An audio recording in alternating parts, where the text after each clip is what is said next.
Welcome to the Nature Photo Guys podcast, where we talk about nature photography, from gear to our philosophies and everything in between. So grab a cup of coffee, sit back and relax. You're listening to Joe Desjardins and Chris Gibbs, the Nature Photo Guys.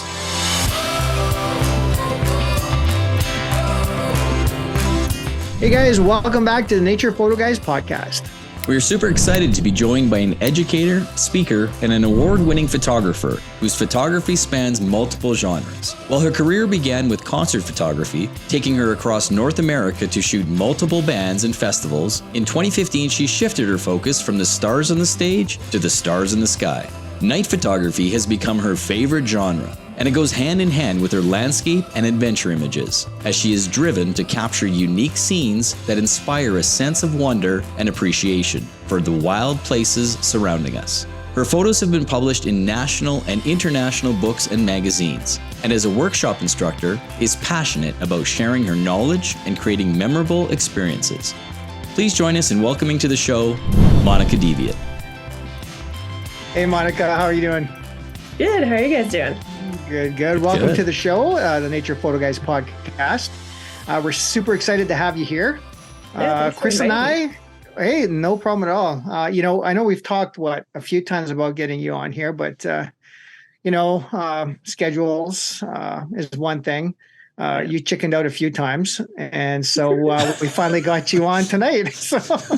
And we're actually going to talk about that, how much Monika loves public speaking, getting in front of the camera, and that sort of thing. So, but to start things off, Monika, why don't you tell the listeners and the viewers a little bit about yourself, like how you got started? Oh, I always hate that question because to me it seems like a pretty long story, but then you try and shorten it and it sounds really strange. But basically, I received a camera as a graduation gift from my parents when I finished my physics degree at the University of Calgary. I started shooting heavy metal bands. Then I found some guy on the internet who photographed the Milky Way, and I went out with him into the woods to try that. And I fell in love with shooting in the dark.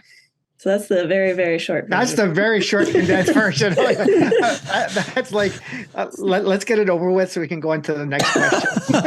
Exactly. Wait, so you went into the woods with some guy? Well, yeah, and two other people. Okay.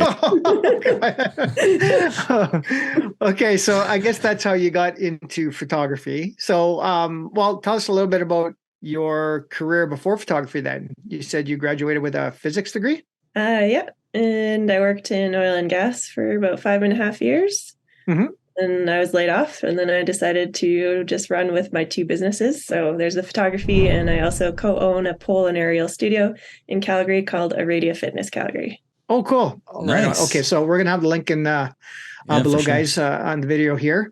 So that's the short and sweet version of our questions, Monika. Thanks. Tell the viewer a little bit about yourself. That was a good, 46 seconds. How'd you get into photography? That was about 12.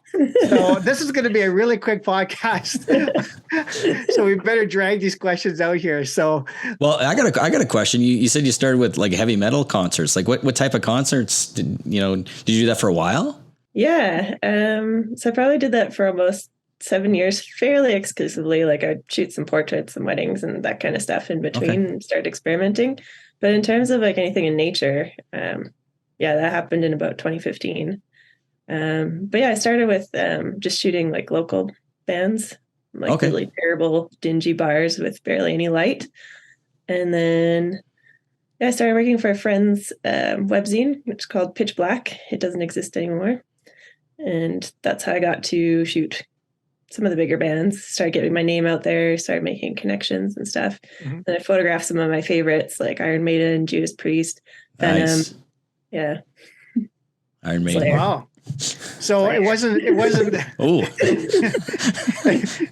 wasn't just a quick graduated school, got a camera, started shooting things in the dark. So you had like 7 years to build up to the nature side of things, right? Like experience learning to shoot in those dark settings and stuff. Learning how to get your focus and stuff like that, which is obviously going to parlay into your nighttime stuff, right? Yeah, in a way, it helped that I started in concerts because it is a low light setting. Mhm. It is quite different though. I mean, concerts I can handhold, I can use autofocus. Yeah, The lights are changing very fast. And it can be very difficult.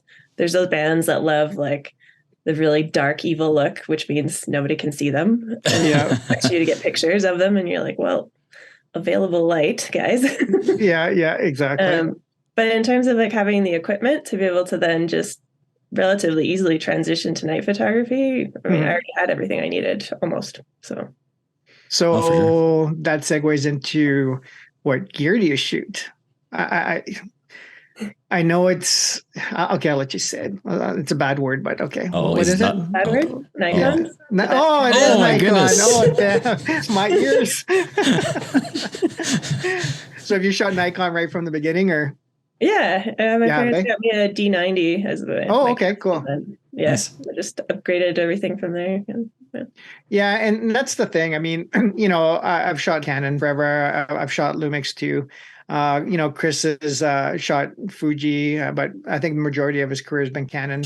Yeah. Also, and I tell a lot of people too. It's what I started with, and that's primarily the reason why I'm still with Canon is because you build your kit over the years, over the last 20 some years, and then it gets to a point where you're so comfortable using it. You know how your gear works. And the cost to change over systems too is crazy right now. But I mean, if I would have started with Nikon, I probably would have I'd still be shooting Nikon, or if it was, well, I mean, back then it was only only really, a few, Canon, Nikon. I think it was like Pentax, Minolta, that kind of stuff. But Canon and Nikon were kind of the bigger names back then, right? So well, and truly the reason I switched over to Fuji was more for video, right? Otherwise, I still would have been Canon the whole time as well, till the Canon cameras got better with the available video specs. Then went back to Canon, right? So, but yeah. So I mean, at the end of the day, are you shooting still DSLR Nikon, or are you moved to the mirrorless side? I have both right now. So I got the Z7 II recently. Nice. Pretty fantastic. Great for hiking, much smaller. I started hiking with the D3S. Do you guys know how big that one is? No, I don't actually. D3. Oh, back then. Oh, gee. Well, that was like their flagship at the time, right? Yeah, one of the flagships. Yeah. That's one with the built-in grip and everything. Yeah. Like a 1DX Mark II Canon like kind of size? Yeah. Oh, wow. It was that size. Yeah. Pardon? Okay, Chris, this is the section you cut out, right? Chris is a wizard at editing, so okay. Somehow you're going to say Canon is better than Nikon. Yeah, that lip sync's going to change. Exactly. Canon. We're going to be like, it doesn't look like that's what she said. No. Just aren't quite syncing. So yeah, for sure. So concerts to nighttime. So tell us a little bit about what you mean by nighttime. Astrophotography, but what exactly does that entail?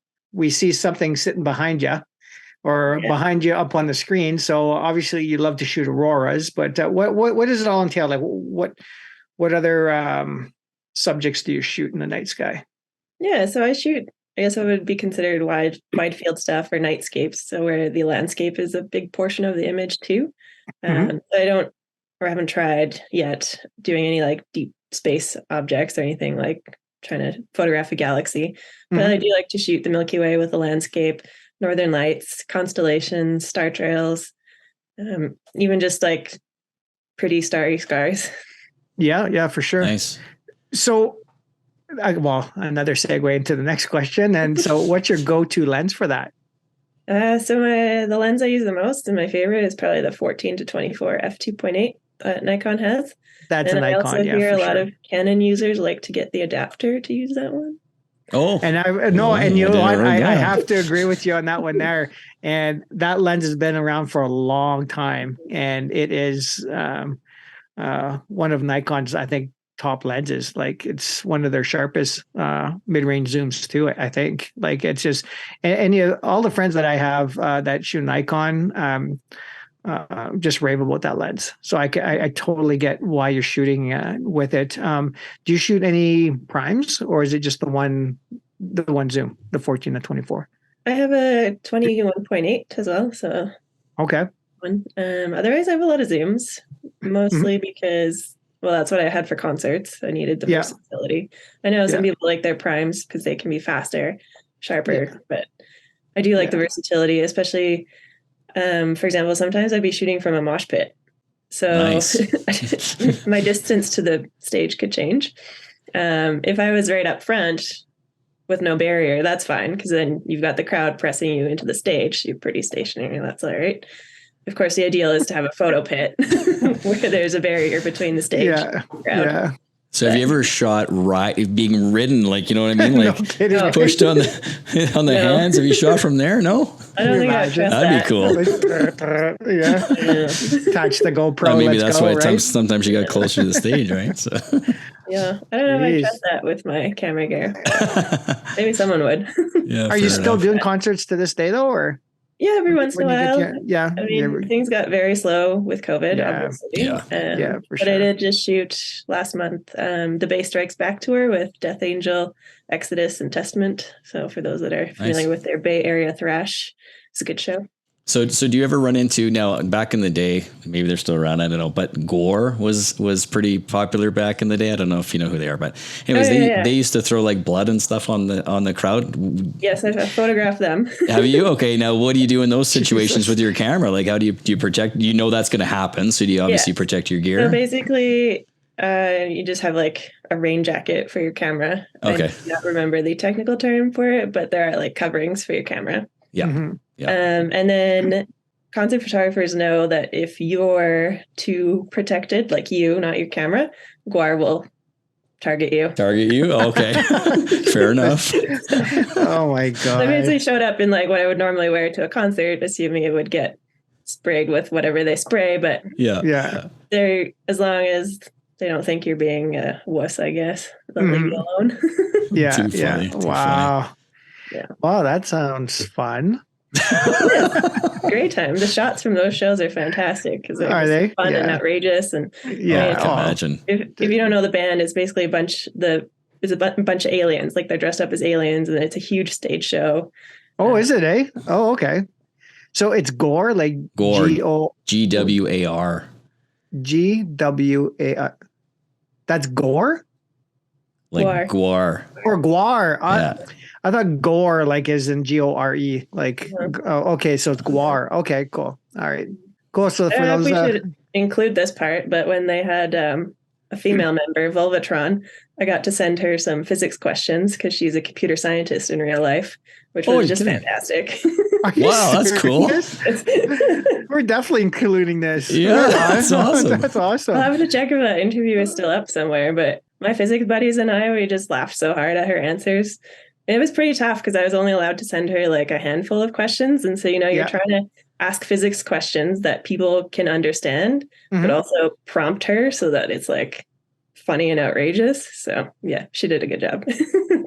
That's crazy. Cool. You just, it's the, that old saying, you can't judge a book by its cover, right?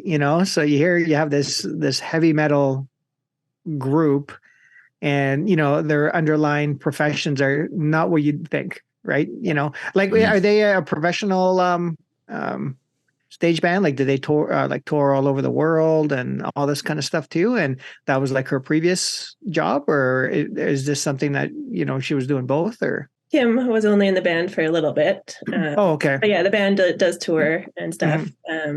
She also has a clothing company, so she does clothing for bands, wrestlers. They've been around for a long time. Like I gotta date myself, but I used to listen to them in the early 90s. So they've been around a long time. Oh, geez. Yeah. Wow. Crazy. Let's go down the list here. We've only got 37 more questions. So I got a question, getting back to the nighttime sky questions. How much does Starlink tick you off? Did you ever encounter Starlink in the sky when you're shooting nighttime sky shot? No? Yeah, I've seen it a few times, especially in March. Probably just the timing, because I go out for the Milky Way before dawn. Sure. And then that's when the sun catches them, especially if there's new ones going up. They are quite bright. I remember the first time I saw them, it was just kind of out of the corner of my eye. And I was thinking I was missing like this massive meteor or something. Like, oh no. Yeah. And then I was like, oh, it's Starlink. Yeah. Which I know some people think it's very cool, but for someone who is chasing night sky objects and not light pollution. Oh, exactly. I have no idea. Yeah, I've heard astronomers have asked for them to turn the brightness down, right? Just because it's so frustrating to them, right? So I figured maybe the same thing with you. So yeah, there's a lot of satellites, not even just Starlink going through Yep. shots these days. Yeah. Run a time lapse after shooting it and you notice all of them and you're just like, wow, okay.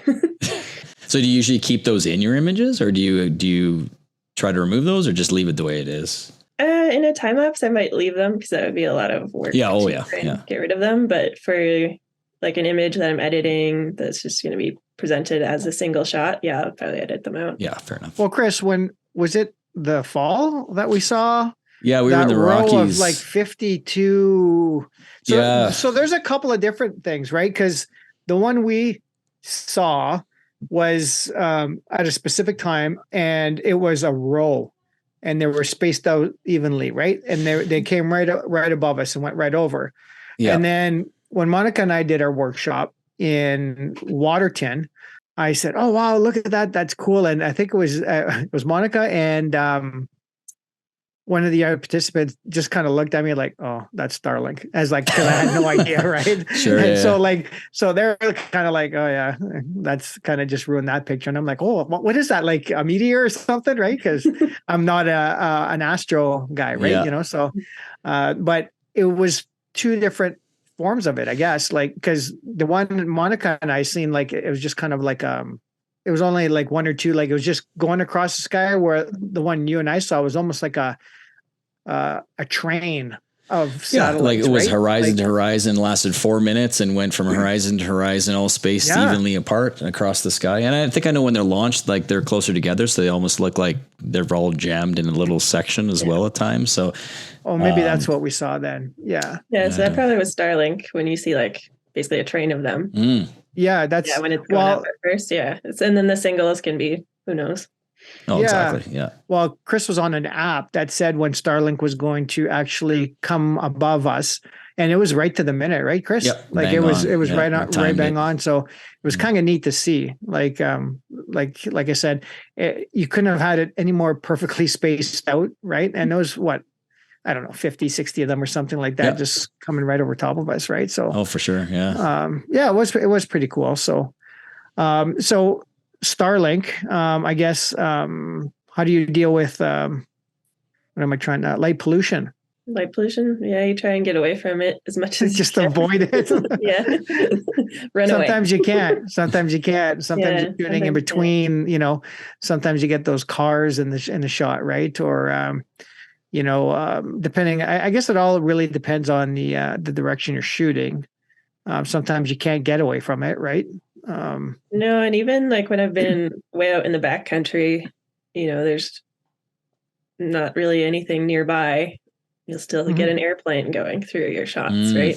So. Yeah. There's always something, I guess, you got to contend with, right? So now you're saying Milky Way. I understand the Milky Way shows up different times of the year. So when is your favorite? Well, actually, I shouldn't even say your favorite time or your favorite season. I guess for shooting, let's say, the Milky Way down in our area of the world, southern Alberta. When are the best times, and are those your favorite times of the year? I guess we were trying to ask you, you know, your favorite season, but I know the Milky Way happens more than, you know, just one time, right? Like there's like 2 or 3 prime times, I think, or something like that. Yeah. So yeah, I get what you're asking. So basically, like where we are, so we're about 51 degrees north, give or take a bit, depending on if you go to the edge of southern edge of Alberta or head further north. But pretty much our Milky Way season, where we can see the core, and that's the detailed section that everybody loves to photograph because it looks the most interesting. That's about March to October for us, where we see it above the horizon when it's dark. So there's a few months when you still see the arm of the Milky Way, but the core is below the horizon when it's dark. So my favorite time is actually spring. So April, May, usually, because you can still get the arc low enough to the horizon for panoramas. Sometimes I get aurora as well, which is great for a panorama. You know, I got the Milky Way core on one side, you get the arc that goes into the aurora. And then for us, in the summer, we got a few weeks where it's not actually truly dark. So a lot of people maybe won't go out for Milky Way at that time, but you can still see it and it's still twilight. Just doesn't stand out as much. So I pretty much shoot every month I can. Oh, so you're out at least once a month for the Milky Way? If the weather cooperates, yeah. Yeah, from April to October. So from March to October, yeah. Or March to October. And I've even shot it in February. Like I went out, but my window to like shoot the core was only 45 minutes before it got too bright out. Oh, I get you. Okay. So it's all based on where the core is going to be, like position. So springtime sounds like it's a cool time of the year. So when you're saying you can get the arch, like you're saying the core arching over the horizon, is that what you mean? So we'll put up a photo, but the core will be on one end and then the arm will arc over and it's lower in the spring and it just gets higher and higher throughout the Milky Way season. So for example, in like August, you could get one of those straight up and down panoramas. I haven't actually shot one, but you can go from horizon. It's an artistic people do, but it basically looks like it's going straight overhead versus spring where it's a nice arc over your. I see. Okay. And you were saying like in February, it's 45 minutes. It lasts like what's the longest it would last in like in the spring, I guess, or later? I could probably shoot like the core above the horizon for about 2 hours. Oh, wow. Okay. From like twilight to other twilight or before it disappears below the horizon in the fall.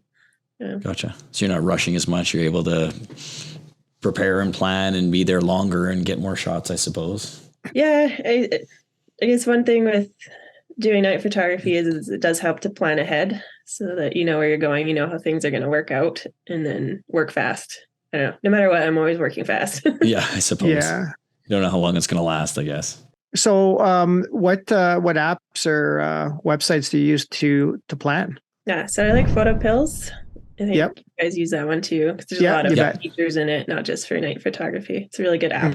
I also use one called Sky Safari, and there's different versions of this type of app, but it has a similar thing to PhotoPills where it has the night AR. But it'll also show you a lot of other night sky objects. So like constellations, or if you want to know where the radiant of a meteor shower will be, just has more night related things in it. How accurate do you find the night AR, in PhotoPills in relation to the Milky Way? Because it's super cool when you're sitting there having dinner and you're like, oh, look at this, Milky Way is like right here. Look at how cool it looks and everything. And then you go inside and you find it actually lines up, or is it pretty close? I find in the Rockies, it's always a little bit off. I think the app tells you it's always a little east of where it would be. Yeah, I don't know why. I mean, it gives you a good generalization. Maybe will watch this and be like, correct us. Because I keep forgetting to like try and email and figure out what's going on. But yeah. So PhotoPills, what was the other? Night Safari? Sky Safari. Sky Safari. What else? One. I use like Google Maps, Google Earth, just to look at topography features. Yeah.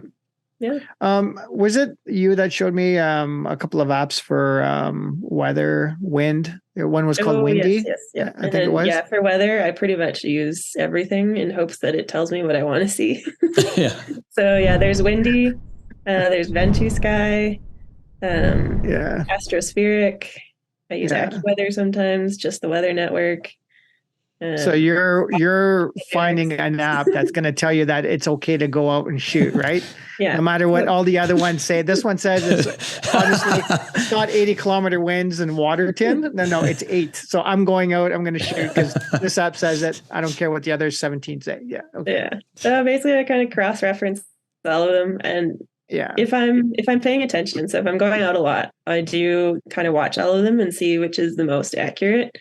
And it's kind of funny because for like a couple weeks, one will be great. It'll be spot on every time. And then all of a sudden it's wrong all the time. And you're like, well, I see. Okay. What's going on with this model? And well, no, it's a great idea to actually, pay attention to the app and actually go outside and see if it is spot on or not. Right. So So I'm assuming by the shot behind you, you're not just pulling off the side of the road with your vehicle. You're actually hiking into the mountains for some of these scenarios. So do you go fairly deep in for some of these things, or obviously you're planning that, like you're saying, right? Yeah, for some of those. So yeah, if I'm going on hikes or into the backcountry, I do try and plan as much as possible. For trips into the backcountry, as soon as you go in there, you're at the mercy of the weather and you're kind of stuck in your area, I guess, so to speak. Fair enough. Yeah. If you are just doing car adventures, which, I still do, I'll just go drive somewhere and shoot somewhere close to my vehicle. That's a bit easier because if you arrive at your location, you're like, oh, the forecast was wrong. You can go drive somewhere else. Yeah, for sure. True. But yeah, for hikes and stuff, I do, because it is a lot more effort. It is a lot more commitment. I do try and find the best windows possible. Because it's very annoying to get to the top of a mountain and have the clouds roll in on you. Yeah. So are you doing a lot of this yourself, Monika? Yeah, I do go by myself. Because we're going to talk about safety here. So are you doing a lot of this by yourself? Yeah, actually, I'd say probably most often these days I go out by myself. And it's a little bit a matter of convenience and just taking advantage of good windows, good opportunities. Yeah, for sure. Because, if I'm not teaching, if I'm not working and I'm just at my desk and I'm looking, I'm like, oh, tonight might be good. What do I have to do tomorrow? Office work. Well, I can be tired for that. So yeah, exactly. Right. So, okay, cool. Do you carry any kind of like InReach or any kind of satellite device with you or? Yeah, I have an InReach now. Okay. Yeah. Now? Yeah. It took me a few years to get one. Yeah, get one. Yeah. What made you get one? Did you run into an issue or anything like that? Or I was actually driving to Bow Lake, and it said it was going to be minus 25. And when I got there, my car said it was minus 37. And before I got out to shoot, I was sitting there thinking, "What if my car doesn't start again? Nobody's That's right. here." Yeah. And those types of thoughts, And then I was like, well, I guess I'll go shoot because I'm here. You're now. Exactly. And it's a big what if anyways. So yeah, let's go shoot, So. But on that note, with the safety, like on that trip, I did have, a sleeping bag in the vehicle, lots of layers. I had my jet boil to make like hot drink, stuff like that. So realistically, had something gone wrong, I would have been okay. Yeah, essentially wait there until who knows when someone showed up, right? But essentially you're able to camp in your car. And for those of us like that go to Jasper a lot and go to the mountains in the winter and stuff like that, it's pretty standard, like I've got a black tote in the back of my Jeep where there's wool blankets, shovel, cables, candles, and it's just stuff that pretty much stays there year round. I just actually mentioned this to somebody at work. I guess there was about a 20-car pileup on Icefield Parkway there about 3 days ago or something, right? And I was talking to a friend of mine, Neil, about it, and I said, this is, if it only ever happens to you once, this is the perfect excuse to have all that stuff in your car, because out of all those 20, you could be number 20 to be helped, right? And for sure. If your car isn't starting, if you can't get heat into your car, it's just, it could almost turn into a kind of like a survival type situation. Right. So it just makes sense. So like you said, jet boil, some water, blankets, warm clothes, blankets, sleeping bags, whatever. Right. So I would imagine the odd time you'd probably bring a sleeping bag or something like that with you to the top. Snuggle in while you're waiting, or you just basically enclosed? Usually where I go. So again, depends on the time of year. So in the spring, for example, I'll hike up in the dark and then I hike down when it's bright. Yeah. In the fall, I'll hike up at sunset and then shoot and come down. I do, like if I know I'm going to be sitting quite a bit, like say I have a time lapse or I'm not going to be doing a lot of different compositions where I'm running around a lot. I have this little like black diamond blanket. It packs down really small. So then I can wrap that around me if I'm just going to sit for a while and watch time lapse. But otherwise, usually you're pretty usually too busy. Too busy moving around and doing stuff. Right. So, what other gear do you use to shoot nighttime photos? I mean, besides the a solid tripod, ball head, fast lens, cable release, that sort of thing. In one of our workshops, you mentioned a device. Oh, yes. A star tracker. Star tracker. Yeah, that's right. So tell us a little bit about that. Yeah, so the star tracker is a device that moves your camera at the same rate that the stars appear to move through the sky. So that means you can do longer exposures with lower ISOs, right? So one thing we want in night photography, or a lot of us want, is pinpoint stars in our single exposure shots. Like if we're shooting a Milky Way and you want to get great detail, you want pinpoint stars, a star tracker is a great tool to have. And yeah, I just did a tutorial with the camera store on the Skywatcher Star Adventure. So maybe we can link that too if people. Oh, great. Absolutely. Okay. Yeah, that's great. A little bit more detail on it. So is that the one you use, or is this like something a different setup now? Like is that? It's the same one I use. It's just the newest version. So the new version has Wi-Fi. Mine doesn't have Wi-Fi. Wi-Fi for like communication with the tracker. So to your phone, that will connect to it. Yeah, so you can connect with an app. I haven't played with it too much because I don't have that version, but set everything up on your phone maybe or something. Yeah. Is that what it is? You just run it from your phone then with the Wi-Fi connection, or? You could, yeah. Oh, okay. But if you had the previous version, it was basically, I guess, done on a little computer or something attached to it, or because I think you had said something, it takes a little bit to set up, right? Yeah, it takes a little bit of work to set up, but once you get it set up, you just switch a dial and it goes. Like very basic setup is you align it, set everything up, turn a dial, and it goes. Oh, wow. Okay. Yeah. Okay. So do you find you're using that a lot of the time or just sometimes? Sometimes. Okay. So I'd say it depends on where I want to put the effort. So when you use a star tracker, you're going to have to do some blending because you have to take a shot for your sky and then you have to take a shot for your foreground. Sure. Because when the camera is moving to follow the stars, your foreground is blurring. So you're already doing... Oh, good point. Good point. Yeah. So you're doing a bit of extra processing there. And then you can add in even more steps. So you can do stacking for noise. So you can take 5 exposures for the sky. Mm-hmm. You have to stack for noise, and then you can do the same or more different for the foreground. You have to stack those, blend everything together. Sometimes I do light painting, which changes the whole procedure as well. So if I want to do minimal effort editing and get as many compositions as possible, I'm probably going to not use the star tracker. But if I really want, like very detailed shots, and I really want my foreground to pop, I really want my Milky Way to pop, I'm going to use a star tracker. So if you're planning ahead of time, you kind of know what you're going to be using before you even get there, I suppose, right? If you kind of plan I'm trying to have an idea. I don't really want to haul the tracker out.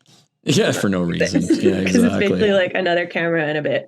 Oh, is it, eh? So it's got some weight to it? 2 cameras for night shoots, so. Yeah.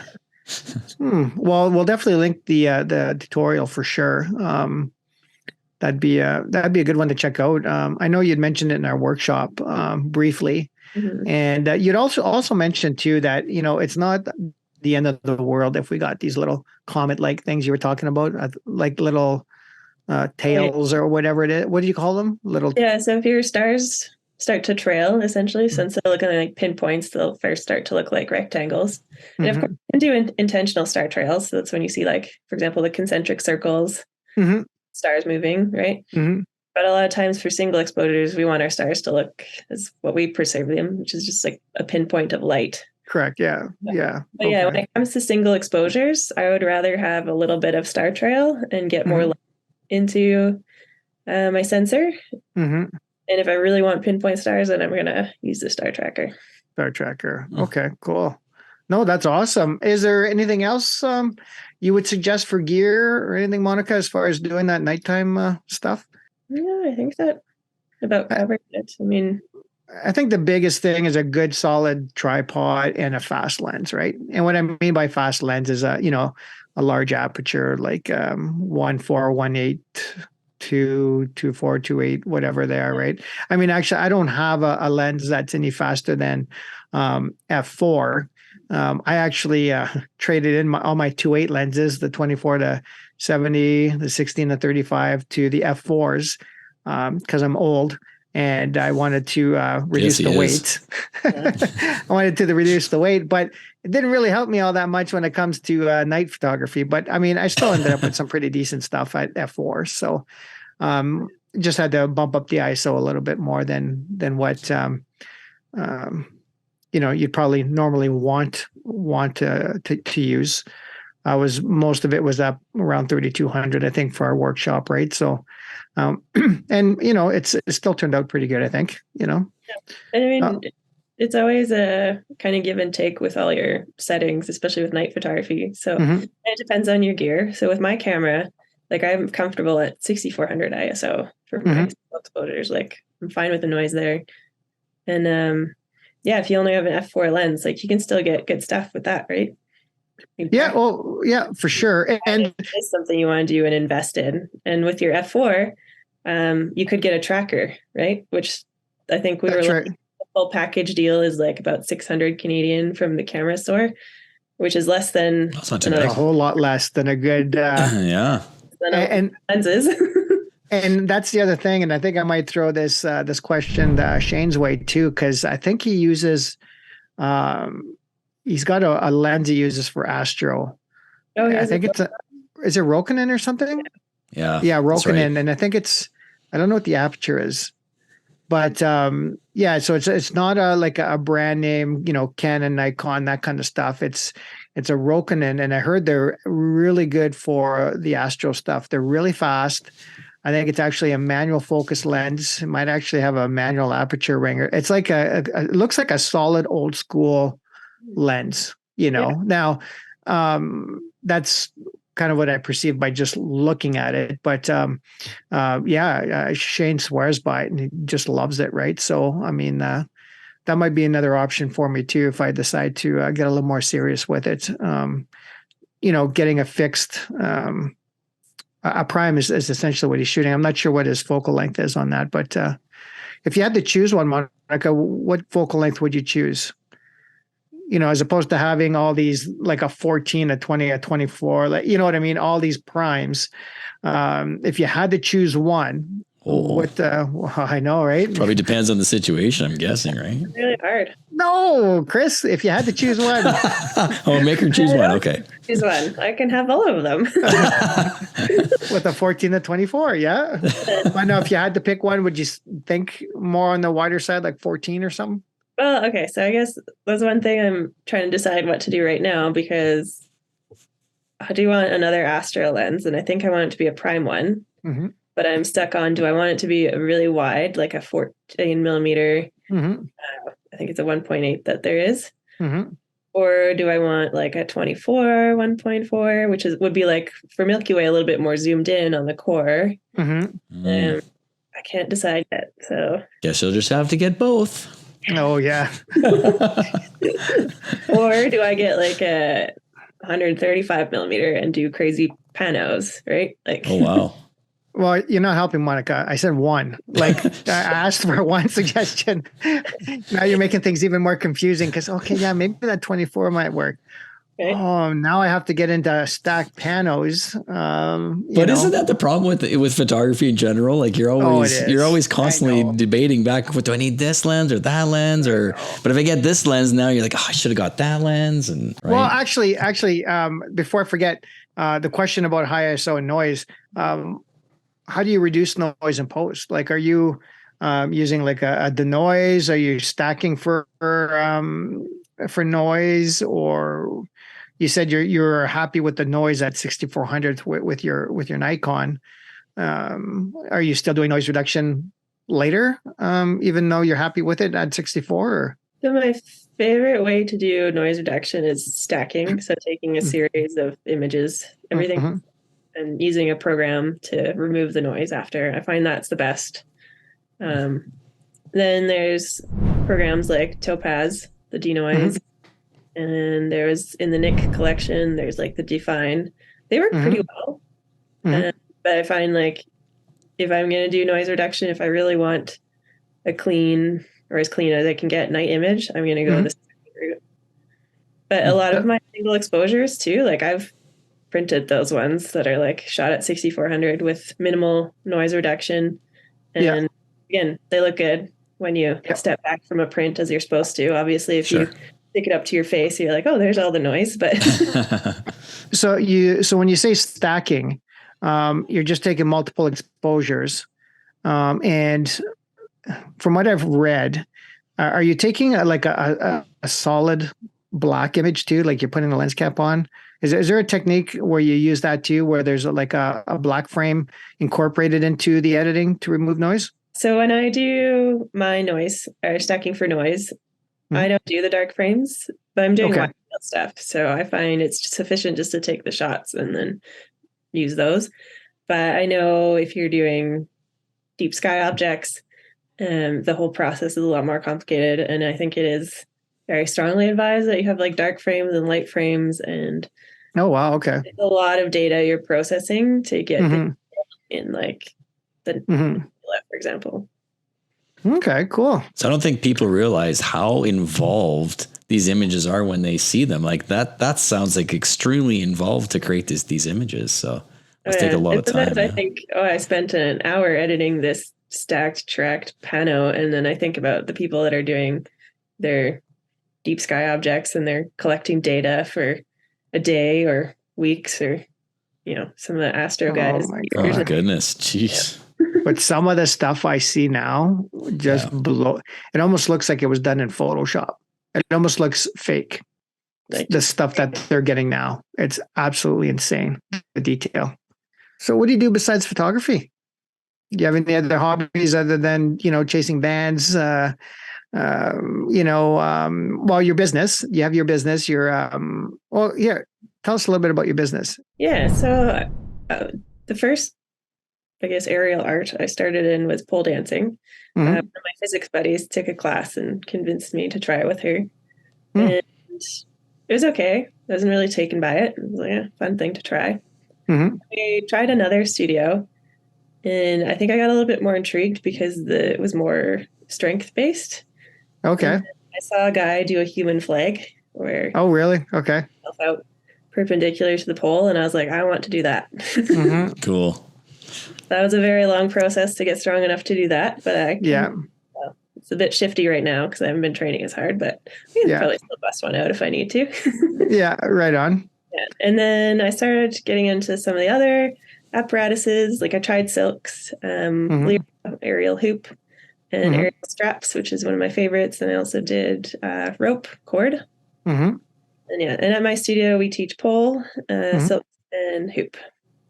Nice. Cool. My daughter actually did aerial circus basically for about 5 years, and silks, hoop, trapeze, rope, all that kind of stuff. So yeah, do you photograph that at your studio as well? Like, do you get involved in that, or?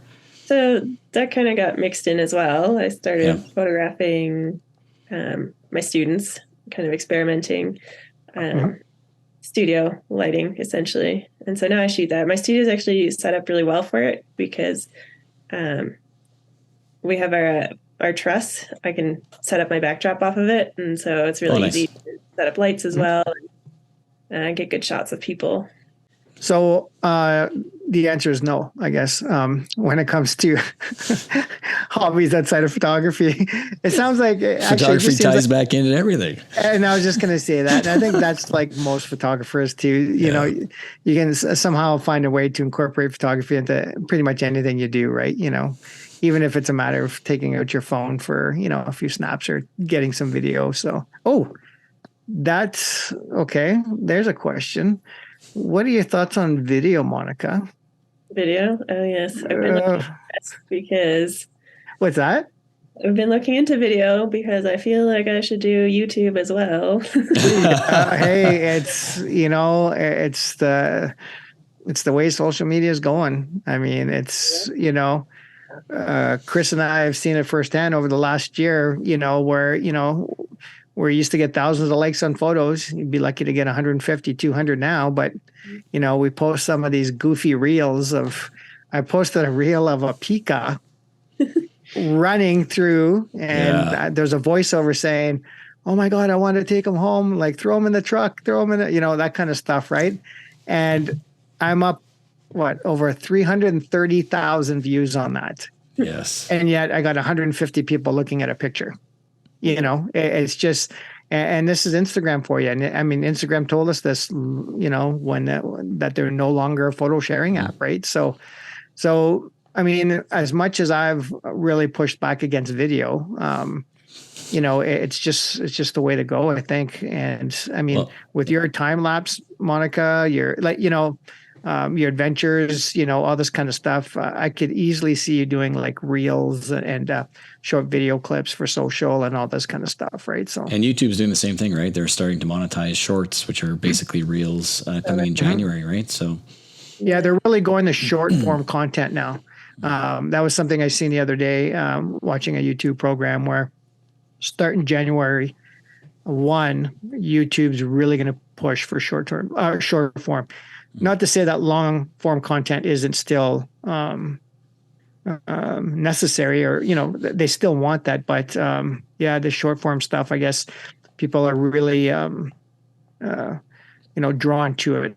I mean, everybody's attention span is 5 or 6 seconds nowadays anyway. So all these reels and shorts are, it's good for that, I guess. But it's something you may want to consider. Unfortunately, Monika, like I still don't want to, and Chris is making me. Joe. But come on. But it's like it's one of the. I think it's just the way it's got to go. So. I mean, when I first came out with reels as like a video stuff, then I thought about it a little bit, and I was like, well, it's kind of an interesting way to show like a story, right? Mm-hmm. Like, here's some finished images, but also here's some behind the scenes of whatever adventure. That's right. Mm-hmm. But to be forced to do that, and also, I don't know, I don't like those ones where it's like not even a second for a photo and it just like flashes through, and I'm like, did anyone absorb anything from that? Yeah. Right. Yeah. Yeah, those ones that go really fast, like it's a 15 seconds, but there's like 30 images that went through there and stuff, to music or something, right? And yeah, I know what you mean. But it's good that you mentioned that too. It's important, for when you're running your workshops and stuff too, is to take the behind the scenes stuff. Because then you can, I use Premiere Rush on my phone, which is a movie video editing app. And I learned how to use it. So it's very intuitive. And I was just able to take anything from my photo album, whether it was photos or videos, whatever, drop them in, change them, do transitions, and output for, it said to, like YouTube, Instagram, Reels, Shorts, whatever it was. And it was really good. Like it was very intuitive, really, really easy to use, but you have to have the content for it. So when we're out there shooting, like even this past fall elk rut, Chris got wicked video of, bull fighting and this and that and everything else. I got wicked photos, but he didn't get any photos and I didn't get any video, right? So it's like who pushes, like when is the right time to press the button, right? Like when do you take video and when do you take the stills? And, a friend of mine, Eric, I put this on social media. I said that the struggle is real. I said, do you shoot video or do you shoot photos? And so Eric messages me and he goes, you can't hang a video. So I was like, yeah, if it's on a screen, right? I said, he's right. Absolutely right. And, doing photography for over 30 years, it's just like now, like you said, Monika, you're almost being forced into this, right? I mean, because I could have been a videographer 20 years ago, right? If that was my thing. But I'm a photographer, but now it's like, yeah, you're almost being forced into it if you want to grow some sort of social media following, to, promote yourself and products and workshops and all that kind of stuff, right? So, yeah, which is very interesting because, like, I feel like I need social media to promote myself and get out there. Just because when I started, I don't necessarily have a huge newsletter mailing list that's been going for 10 years or whatever, right? Mm-hmm. So how do I get myself out there? Word of mouth kind of works. Like, it does, yeah. People having a good time on a workshop will tell other people that they had a good time on a workshop, right? But still to reach a wider audience, and for things like, well, what if I want to sell prints? Like, how do I get my images out in front of people? Yeah, exactly. Getting speaking gigs, how do I get those without people seeing my work or seeing me? And then that also makes me feel like I should do more video so that that I can speak even though I don't want to. Well, and the videos also become more personable, right? Like I do a lot of real estate video shoots as well. And when the agents are on camera, people start to understand and know them before they even meet them. And that's what helps, right? If you're on video and talking to people and sharing on social media, they kind of get your personality and get to meet you before they even literally meet you in person. And so it's definitely a powerful tool. That's for sure. Oh, it certainly helps. And I did that this year for my workshops for next year. For my workshops, they all have a video introduction now. And it's just, What's that? Is ours going to have one? Well, we're going to do one. Okay. And well, as much as you'd love doing that, we should actually do one. Yeah. And once you check out my website, and you'll see what we've done. It's basically like a 30-second intro and just saying, workshops coming up and stuff. But just like Chris said, I think it's important so people have an idea of who you are. Right. I mean, photos are great. Text is great. But, if they can connect to you through video, they're like, oh, okay. You know what? They seem like they're pretty cool. Maybe I should, sign up for the workshop or at least look into it a little bit further, start a conversation with them, see if I'm really interested in going and that sort of thing. Right. So we did the same thing on the Nature Photo Guys, right? So for the workshop too. And if you're looking for a videographer. Yeah. So I have a question for you guys now. I'm flipping things. Sure. Do you find it easy to be authentic on video camera?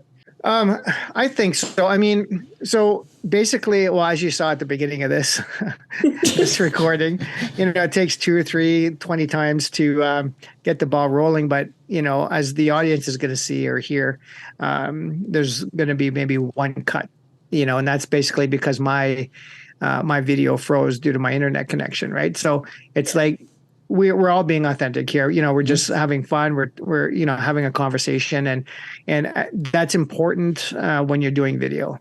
If you're trying to be very serious, trying to overthink things, I'm not saying a script isn't important. I mean, bullet form, points, that kind of stuff.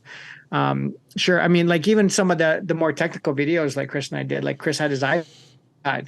And like when we're talking about f-stop eggs, he had all, points and stuff. Like we're not trying to be somebody that we're not, you know what I mean? We're not out there saying like, we know everything about this R5 or this Talopa or whatever it is.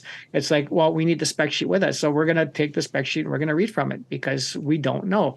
But I think the audience appreciates the fact that we're not trying to be somebody we're not. So yeah, I think if you're 100% authentic, it's going to come through that way, and the audience is going to appreciate it because yourself. Like, I mean, it took me a long time to get comfortable, even just speaking.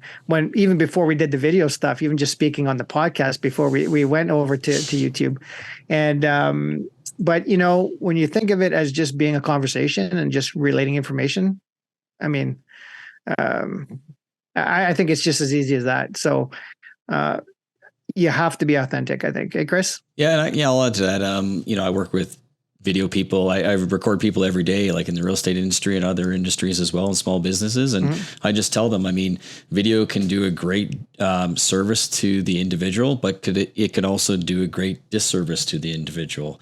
So if you're on camera, be yourself. And when they actually meet you, that's who you are. I mean, I wouldn't worry about, I got to the point on camera and this, people are going to love what we do and people are going to hate what we do. And at the end of the day, as long as we're happy with what we do, so be it. It doesn't matter what other people think. And as long as we're happy, but yeah, I definitely, I've heard the, when you're on camera speaking or whatever, like the agents, for example, we always tell them be 110% of yourself. So be yourself, but just a little bit more because it definitely helps there. But don't be like, hey, I'm this guy. And, don't be that person. Just be yourself because when they meet you, they're going to know you're total fake, right? So we just try to have fun and on our stuff. And I don't know, Joe. It's we and you know what? We're not afraid to say we made a mistake. I mean, how many times have we set up our wildlife rig for video that we never even used the one we showed in the first video that we even did? I mean, it changes so much, and we admit it, and it's. I think people appreciate that too. Yeah, so. And I mean, we got to do another video on that because that's ever evolving too, right? So, but I hope that answers your question, Monika. It's just, you know, be yourself, have fun. You screw up, it doesn't come out the way you want it, so be it. Because I think the majority of people, if they tried it, it would happen the same way. You know what I mean? Like, I think people can appreciate, you know, when Chris and I, you know, mess up, goof off, whatever, or see us laughing, and you know, it's just the way it is. There's nothing fake about it, right? So we just I don't know. We just have fun. Yeah. And, you know, Chris and I have always said too, like, the minute this stops being fun, we're done, you know? Exactly. But I cannot see that happening. It's just so much fun doing it, getting out there and recording and that sort of thing. So. And Joe's too old to be a fake anyway. He's got to be. Yeah. See, you just banter back and forth. Oh, my back. Hang on. Oh, okay. So go get your walker. Cane's right here. So yeah, Monika, I mean, did that answer your question? That's the long answer. That's the long answer. Yeah, but you're gonna get a long answer, so I'll stick to short answers. This episode is going to be about you two. I'm just yeah, sure. Yeah. Keep it going, Chris. But yeah, you know, when you're out there shooting, just, you know, getting out there and you know, you're setting up your camera, you know, taking your phone out and just recording a quick little reel. Hey guys, you know, I'm out here in the Rockies setting up for a Milky Way shoot. Really quick, these are my settings. This is how I do it, you know, and people love those 30-second, 45-second clips of what you're doing. Like you said, like the BTS stuff, right? So, you know, you hiking up. So you can think of a nice little 1-minute reel here where, you know, you take a shot of, you know, you packing up your bag at the, you know, in your car. You know, you close the gate. Okay, next little clip is you know, walking up the side of the mountain, hiking with your headlamp on. Click, that's another clip. And then you get to the top and you're setting up. Click, that's another clip. And then the fourth one could be you explaining the settings quickly. And then the last clip could be the final image. And, you know, you could do that in 1 minute, you know, and just keep in mind that, you know, majority of these for the reels and the shorts have to be vertical, right? So, and that's where we kind of mess up sometimes too, is, you know, we're recording everything horizontal, but it's like, oh, damn, we forgot to do, you know, so we're trying to record both. But something as simple as that, people love that kind of stuff, you know, and I think that would help with your social media, like as far as people like, you know, sharing that kind of stuff and, you know, getting new followers and that kind of thing, because that's cool stuff. That's what photographers want to see, right? So, Chris, because you were the one that did all the video in Jasper, I guess. Did a lot of it, yeah. 90%. I did some. Yeah, you did do some video, button. Actually. Yes, you did. Hit the red button a few times. Are you now having to deal with, okay, do I shoot this as like an actual video, like landscape format, which might end up like whatever 16:9 or whatever cinematic look you want? Or are you going, well, should I put this bullfight on Instagram and therefore are you like flipping? Well, it's funny you say that. I'm old, so I still have a hard time with vertical 9:16 versus 16:9 wide frame. So I record everything widescreen. I was in broadcast industry for over 25 years, right? So I come from a video background. I do photography and have for many years as well, but video is kind of my go-to. And so I still do widescreen. But when I know I want to put it on as a reel as well, I just shoot a little wider. So when I'm out in the field, because I have a Canon R5 and a Canon R5C, they both shoot 8K. So when I'm out in the field, I actually shoot 8K. My real estate side, all 4K. I don't shoot 8K at all. So I shoot 8K, but wider, knowing that I can crop in or do a zoom or do some post-processing or make it a vertical, but also use it for horizontal. So I know I can crop in and still get a great widescreen because it's 8K. So it ends up being 4K dimensions. That's okay. That's still great. Nobody's wanting 8K right now anyway in the, you know, video stock footage world. But yeah, so it's to answer your question, it's all horizontal for me. But I do have to say, like when I'm out in the field, I'm pretty much getting a few photos, because I still sell my prints and my artwork and all that. So I get a few photos, get what I want, and then I'll go to video. So at least I have some shots. I did try setting up my tripod with video, recording it and using my other camera and shooting photos. But when there's a bull elk fight happening and they're kind of flinging themselves around all over the place, there's no time for that to set up the tripod, and they're off the screen already. Right. So, I don't know if you saw the bull elk fight, but I basically handheld that with a R5 and a 400 f2.8 that I rented. So I was actually in too far. Like I was zoomed in too far. So I left my 100 to 400 in the truck. So in that case, it was a little cropped for the vertical when I posted it, not as much as I'd wanted to, but yeah, I guess that, I don't know if that answers your question, but yeah, I try to shoot for both in my head. When I'm shooting video, I'm always thinking about what it's going to look like in post-production and edit every single time, no matter what I shoot. Real estate, nature, small business, I'm always thinking about what the end game is for it. Yeah, because for me, like when I do my night shoots now, I usually, if it's possible, I take two bodies. So you have two setups going. But then if you think about like that scene that's in the picture behind me, a lot of my night stuff is quite wide. So if I was to think about just like cropping to a vertical, it wouldn't work that well. So then I'd have to shoot it vertical. But do I want to do that? Because your night Are you talking photo or video? Well, time lapse will end up as a video, right? So if I shoot, I see. Yeah, I have to shoot for at least a couple of hours to get a decent. So it's not like I can do one landscape, one portrait. Night's over or the show's over, right? So. Well, you can even think on a reel, for example, on your photo. If you're trying to show a photo, you can think of a reel as in not necessarily showing just which part of this horizontal image should I show. On a reel, you can actually do a pan from like left to right and show the whole reel. You could do that, right, as one of your reels, kind of do a pan of your photo and then post that. With Milky Way photos. And I was like, this is weird. Yeah.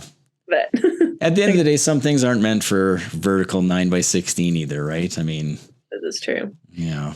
It's funny to be forced into something. And a lot of people are rebelling against the reels, right? And then a lot of people have caved, which is quite funny. I do know a few people that were very like, I hate reels and never doing one. And then they post one. I'm like, hey, you remember when you said? Yeah, exactly. Yeah. Yeah. Well, truthfully, like I have like for my nature, wildlife and landscape and videos as well, I have a separate YouTube page and I post the widescreen version. And if it's warranted to get a reel out of it, I'll post that as well. So people can see the reel. If you want to see the full version, go look at the full version. So you can kind of tease them and say, now go look at the full widescreen version here on your website or YouTube or whatever. Right. So it's kind of trying to tease them and market it a little bit, right? And force them to go between your different social platforms, I guess, as well might be an option. And most of this stuff, Monika, is just done on our phones. Like, I mean, some of our YouTube videos actually have iPhone recorded video incorporated into it. And I mean, if you're not really paying attention, you can't tell that we used our iPhones as a horizontal, cinematic kind of, 4K, whatever. So, I mean, the thing in this device in your hand can shoot absolutely wicked video too. And that's what we use the majority of the time for like the reels and the shorts and all this kind of stuff. It's just, we're photographing, let's say that elk, but, we'll take our phone and record something vertical as it's happening. And so, yeah, we kind of get both, right? So just, I think the biggest thing is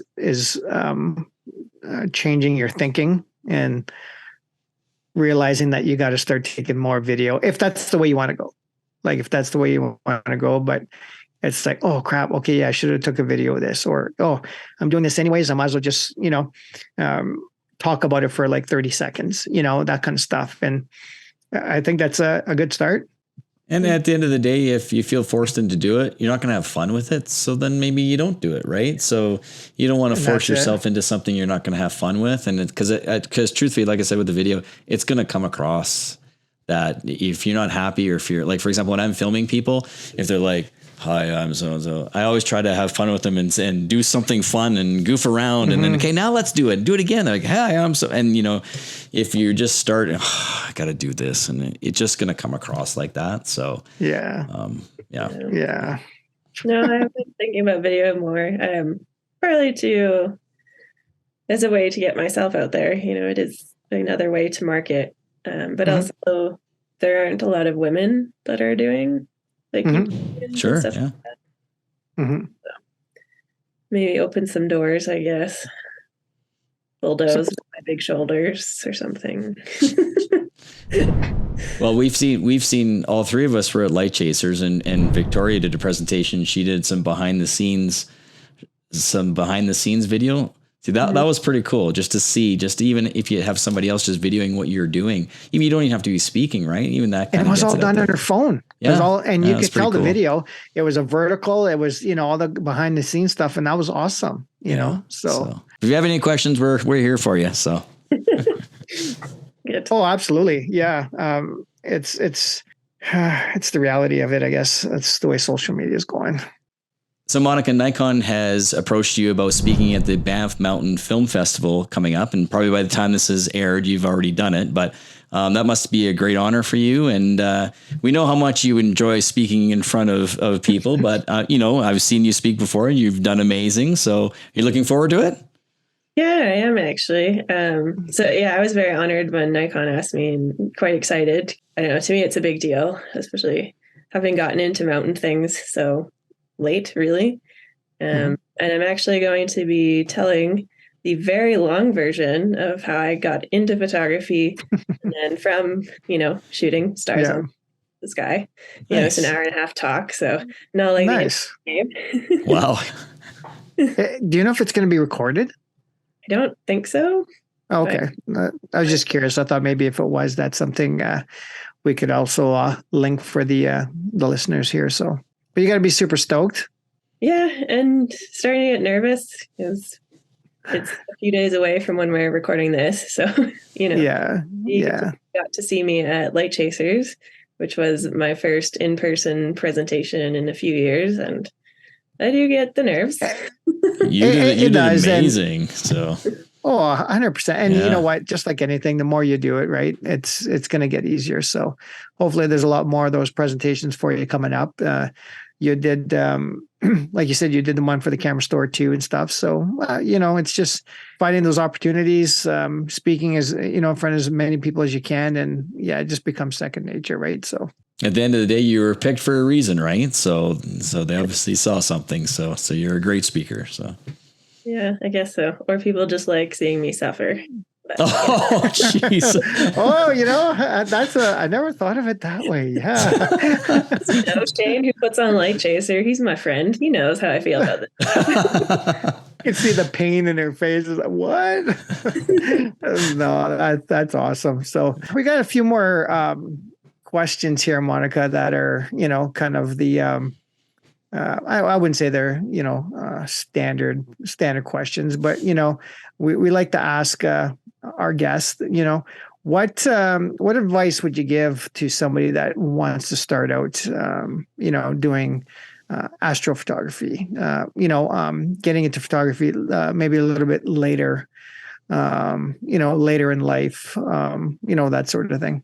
I'd say get out as much as you can and practice and experiment. Night photography is tricky, and gear does matter, but you can always go and practice with whatever you have. Find some friends to go with you. That is the safest way. But if you really want to do it, there are safe ways to go out by yourself, right? Well, you know what? There was a question we forgot to ask you about this going out. Yeah, that's right. By yourself kind of thing. And do you have one experience that totally like freaked you out, or, you ran into like a bear or something, or was there anything like that really stood out that kind of like made you think like, I'm up here by myself and I just ran into a bear or something? Like anything freaky like that happened to you with your night adventures? Nothing super freaky, I guess. Sometimes I see eyes in the dark. It's usually deer. Deer are creepers. Yeah. Stand there and stare at you. Mm-hmm. I've bears. So hopefully that means I'm being loud enough, which is always surprising to me because I'm a very quiet person. Mm-hmm. So bear calls. If I'm by myself, I'm usually yelling like heavy metal lyrics or something. Oh, okay. Perfect. With friends, I make them yell because I assume everyone else's voices. You see, heavy metal lyrics, perfect reel for Instagram, right? Like Except I don't have a good heavy metal voice. So Hot Deter Bears by Monika Deviat. Perfect reel. Be authentic. There you go. So looking at your website, which we're going to link below, Monika, it does show, a lot of workshops. So what is it about workshops that you enjoy? I really enjoy teaching. I've been teaching in various capacities for a long time. When I was in university, I was tutoring physics and math usually. And then, I got into the aerials and almost right away I started teaching that as well. I really like sharing and helping people achieve things. And for me, I don't know if, I can't recall if this is how I always was or this is a product of, 5 years in physics in university, which is so intense and it's quite hard. And you have to learn so much. And in a way, you have to do it quickly. You have 4 months of a semester to learn optics or electronics or whatever it is. So you learn to pick things up pretty good with techniques, logic, problem solving. So then, I don't know, I really like helping people out in that capacity. Do you find you like the one-on-ones or the small groups or the bigger groups? Like, does one you like better over the other, or you just like it all? I like a mix, but I'd say I prefer smallish groups when it comes to group workshops, especially for night photography, because you get too many people, then you have so many lights, whether it's people's lamps because they're trying to set up, or lights on cameras, remotes, anything. Sometimes people getting in each other's way. So usually smaller groups are ideal, but then it's fun to do something like a conference and have big groups of people and I guess socializing a little bit. all the networking, everything, right? Like conferences are awesome. And, just a little plug here for Shane Turgeon, Light Chasers 2023 is coming up. So if you want to look for details on online. And Monika is also hosting a workshop at the end of May, actually right after Light Chasers with Victoria Heck, right? We're quite excited for that one. Victoria and I've been working on a few projects together. So yeah. So again, we'll have Monika's web address along with the the links to her workshops. And also, the two of you actually have a workshop together as well. Yeah, we do. In the fall in Waterton. It's always a great time, even when we get a meter of snow. Yeah, that was crazy. We're going to, obviously, we're going to throw that picture up there. We have to. I still have it on my phone and show everybody. Like, I show them all the time. We had a meter. It was 3 feet of snow. Yeah, it was 3 feet of snow. It was absolutely insane waking up. You couldn't even see the cars. Wow. That was the first one we did together. The first one, yeah. Which was, I guess, a good way to get thrown in and figure things out and see how each other handles. We did get some good images though, even in that snow. I mean, the elk were in the snow. It was pretty cool for some of the stuff we got. But yeah, it's usually near the end of September, and the reason we hosted at that time is for the Milky Way. So Monika can explain that a little bit. Yeah. So we're usually looking for dates that work around new moon. So the skies are dark enough. This time of year, we'll actually have a little bit of moonlight, which will be interesting because it lights up your foreground a little bit more. So for me personally, I spend a lot of my time just out when it's like fully dark. I do like when there's maybe like 20-30% moonlight sometimes, because it adds a little bit more to your landscape or the actual foreground. Nice. So that's going to be next September, guys. It's going to be held in Waterton Lakes National Park, and it's September 21st to the 24th. And we'll also leave a link to that. So, Monika, we also noticed you do virtual mentorships. We noticed that on your website. Can you talk a little bit about that? Yeah, so during COVID, we were all kind of cut off from each other, and I think quite a few photographers started doing this, and some were already doing it. But it's a good way to connect with people that don't necessarily live near you, that you can learn from or get inspiration from. I do this myself. Like I try and take workshops or lessons or whatever. Usually a lot more when it comes to fitness and aerial because it's less time commitment for me. Like if Cirque du Soleil comes through, I'll take a class with someone, right? I'm always trying to advance my skills as a performer or a teacher.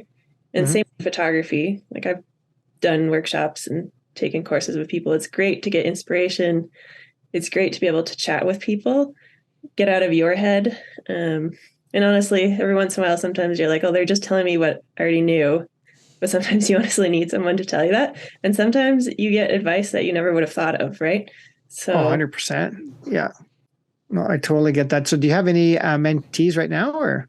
So I've had like kind of a bunch of one-off people, which have been fantastic. Okay.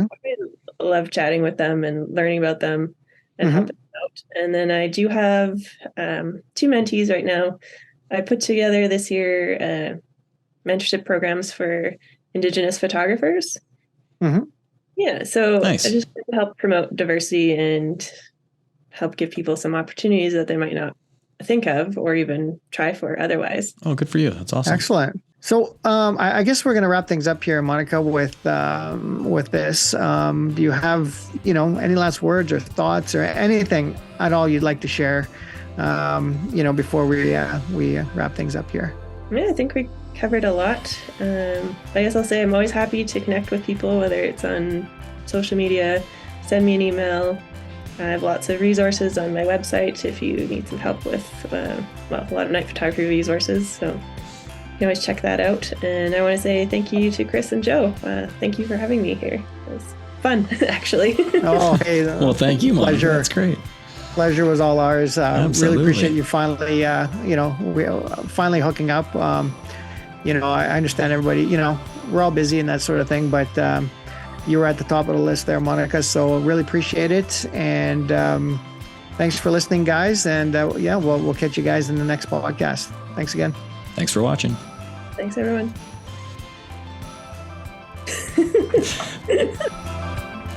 Thanks for joining us on the Nature Photo Guys podcast. If you have any questions, contact us at info@thenaturephotoguys.ca or message us on Facebook and Instagram at the Nature Photo Guys podcast.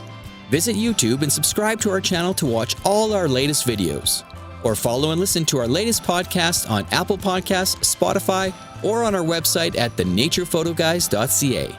We'll catch you next time on the Nature Photo Guys podcast.